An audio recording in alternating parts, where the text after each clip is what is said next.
sebuah kisah, ini dua model kisah. Dan kalau tidak salah pernah kami hadirkan di sini. Atau belum, lupa masalah. Ceritanya ada seorang istri tiba-tiba datang kepada kami dan berkata, "Buya, saya sudah diangkat jadi PNS." Tidak ada judulnya apa, tiba-tiba ngomong di PNS. Maksudnya apa? Jadi saya itu dapat gaji sendiri sudah, Buya. Kalau kemarin kan dikasih suami. Dan sekarang suami ngasih, ya tetap suami ngasih. Cuman saya karena punya gaji sendiri, Buya. Jadi dari sebagian besar gaji saya itu, karena ibu saya itu Masya Allah ya, yang nyekolahkan kami, tapi fakir. Kerjanya jualan apa di pasar begitu. Ya. Jadi akhirnya ya saya berikan kepada ibu saya tanpa sepengetahuan suami saya. Tanpa sepengetahuan suami saya. Gimana hukumnya, Buya? Saya tanya, itu duit siapa? Duit saya sendiri. Kalau duitmu sendiri kamu berikan kepada siapa saja boleh, apalagi kepada ibumu sendiri. Lalu dia berkata, "Oh jadi gak apa dikasihkan ibu saya?" Ya enggak dong, enggak apa-apa dong. Tanpa sepengetahuan suami saya. Tanpa sepengetahuan suamimu, karena duit-duitmu yang haram adalah jika duit suamimu kau berikan kepada orang lain. Enggak, itu duit saya. Kalau duitmu enggak apa-apa, boleh. Dia mengatakan alhamdulillah begitu. Cuman kami bertanya, "Bu, memangnya kenapa sih gitu aja kok disembunyikan dari suami? Memangnya kenapa kalau suamimu tahu?" Rupanya sang ibu itu sambil ngangkat dada dan berkata, "Buya, pernah suatu ketika tahu kalau saya ngirim duit ke ibu saya, marahnya suamiku ndak kira-kira dalam hati saya, rupanya kamu itu nikah dengan iblis pakai kopiah putih." Laki-laki kok model begitu tuh, iblis pakai kopiah. Masa istrinya bantu ibunya sendiri nggak boleh? Di sini tidak ada orang semacam itu, dan ini pernah saya bahas ini. Cuman kami lihat dari sisi rayuan dahsyat. Kalau kita nggak peduli dengan pasangan kita, dengan orang yang dicintai pasangan kita, ngeroposkan cinta tanpa Anda sadari, sehingga menjalani hidup hanya terlanjur punya anak. Anda sendiri akan merasakan keindahan. Coba wahai istri, jika suamimu sangat perhati kepada adik-adikmu, suamimu perhati kepada ibumu, suamimu perhati ayahmu, suamimu kepada keluargamu, jatuh cinta setiap saat kamu. Kan begitu kaidahnya, sederhana. Makanya mencari kebahagiaan ini ya seperti ini diantaranya. Di balik rayuan dahsyat kan begini, bukan bulan madu di atas awan, bukan. Kan hayaan. Bulan merayu yang dahsyat ya seperti itu. Dan itu hakikat. Kalau Anda semakin peduli dengan orang yang dicintai oleh pasangan Anda, semakin tumbuh cinta. Makanya beberapa waktu lalu ada satu cerita, tidak tahu siapa ngomong, katanya ada satu ustazah atau siapa ngomong,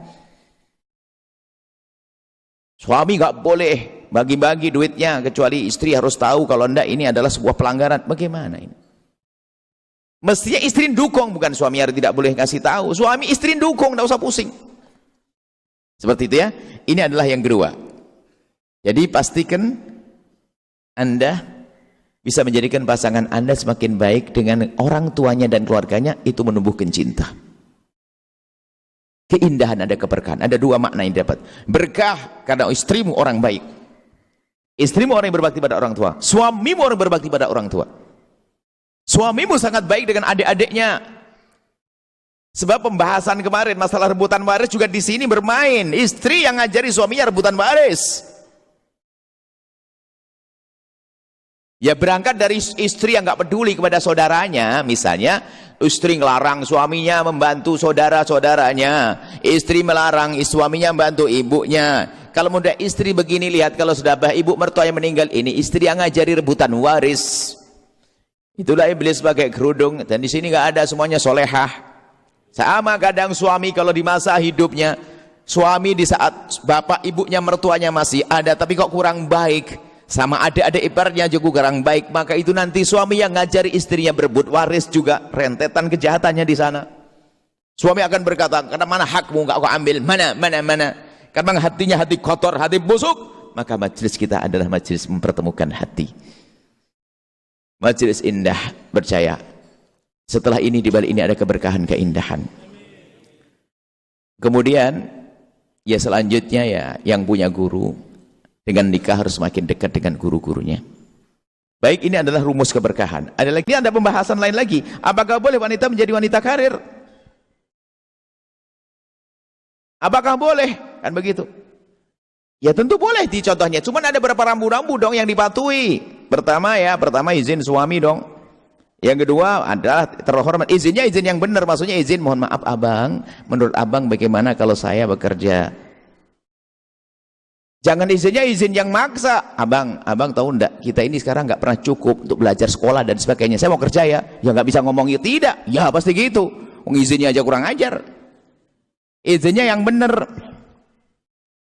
Izin yang ketiga adalah tempat bekerjanya terhormat.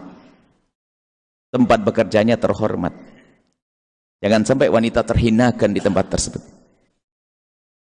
Kemudian yang kalau harus jual beli, kerjaannya adalah pekerjaan yang halal juga. Ternyata syarat yang terpenting saya letakkan yang kelima. Tolong dengar, hei wanita yang bekerja, wanita karir, jaga rumah tanggamu dengan mendengar tausiah ini. Yang terakhir, kalau anda wanita karir, ini syarat yang kelima, saya pastikan ini lebih penting. Pertama, izin suami jangan seenaknya, lihat. Yang kedua adalah tempatnya terhormat, ya, tempatnya terhormat. Kemudian yang ketiga, ada yang lagi. Yang pertama adalah izin pasangan, izin suami. Yang kedua tempatnya terhormat. Yang ketiga adalah pekerjaannya pekerjaan yang baik, halal. Yang keempat adalah di saat bekerja tidak menjadikan dia meninggalkan kewajiban yang lebih penting. Yang kelima adalah pastikan Anda tidak sombong.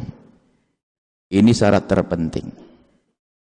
Sebab wanita itu aslinya itu kan jadi makmum yang solehah, yang baik, enak. Dan wanita itu lembut, penuh kasih. Kalau barang lembut itu sensitif, sehingga kalau menahan beban sedikit pun terasa. Sehingga yang ada adalah banyak wanita di saat dia sudah mulai punya karir, punya rizki lebih, dia adalah sudah berubah. Lupa kalau dia makmum, sudah mulai mengangkat suara kepada suami, termasuk dikit-dikit minta cerai, karena dia merasa mampu. Ini terjadi. Sehingga banyak perempuan-perempuan yang gampang minta cerai itu justru lihat aja, di survei Anda buktikan, perempuan yang gampang minta cerai adalah perempuan yang sudah mulai sukses urusan rezekinya. Karena sedikit punya masalah saja langsung cerai saja. Padahal kalau dia nginep semalam saja juga pengen ngomong lagi sama pasangannya, kan begitu. Cuman gara-gara dia punya uang dan sebagainya, sombong. Nah ini bahaya sekali. Makanya syarat yang kelima adalah kalau ada wanita karir, pastikan Anda semakin tawadhu. Karena suami Anda itu di saat Anda yang memberi rezeki juga sedih dia. Maka Anda abang nggak usah khawatir, abang nggak usah khawatir. Saya dapat rezeki, ini untuk abang. Doain saya bang ya. Minta maaf. Istrinya malah seolah-olah minta maaf karena memang tawadhu. Tapi suami harus tahu diri dong. Istrinya kerja malah dia semakin ongkang-ongkang. Laki-laki nggak terhormat ya. Baik, kita kembali. Lakukan kewajibanmu, jangan banyak menuntut.